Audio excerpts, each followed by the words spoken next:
இன்றைக்கி கடவுள் நம்மளுக்கு கொடுத்துருக்க வசனம் மத்தேயு 5:22. நான் உங்களுக்கு சொல்லுகிறேன், தன் சகோதரனை நியாயமில்லாமல் கோபித்து கொள்பவன் நியாய தீர்ப்புக்கு ஏதுவாயிருப்பான். தன் சகோதரனை வீணென்று சொல்லுகிறவன் ஆலோசனை சங்க தீர்ப்புக்கு ஏதுவாயிருப்பான்.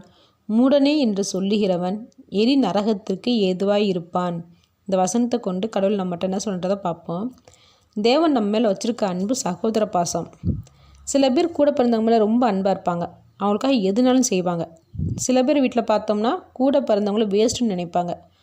அவங்கள பார்த்துல எதிரியை பார்க்குற மாதிரி பார்ப்பாங்க. அவங்க பேரில் எந்த தப்பும் இல்லைனாலும் அவங்க தான் செஞ்சுருப்பாங்க அப்படின்றத உறுதியாக சொல்லுவாங்க. தீர விசாரிக்கலாம் மாட்டாங்க. எப்போ பார்த்தாலும் மட்டம் தட்டி பேசுகிறது, எல்லோரும் முன்னாடி அவங்கள அவமானப்படுத்துகிற மாதிரியே பேசுகிறது. கூட பிறந்தவங்களுக்கு ஒரு வாய்ப்பு கொடுத்தா தானே அவங்களோட திறமைகளை வெளிப்படுத்த முடியும்.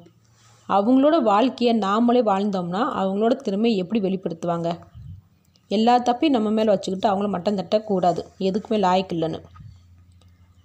எதுக்காக சில பேர் இப்படி செய்கிறாங்கன்னா, அப்போ தான் அவங்க பெரிய ஆளாக தெரிவாங்க, மற்றவங்க முன்னாடி மெஜாரிட்டியாக இருப்பாங்க அப்படின்னு அவங்க நினைக்கிறாங்க. எல்லாத்துக்கும் மேலே பெரியவர் கடவுள் மட்டும்தான். நாம் அதை மறக்கவே கூடாது. அவர் சகலத்தையும் பார்த்துட்டு தான் இருக்கார். கூட பிறந்தவங்களை எதுக்கும் பிரயோஜனம் இல்லைன்னு நம்ம ஒதுக்கி வச்சோம்னா தேவன் நம்மளை எதுக்கும் பிரயோஜனம் ஆகாதபடி தள்ளி வச்சுருவார்.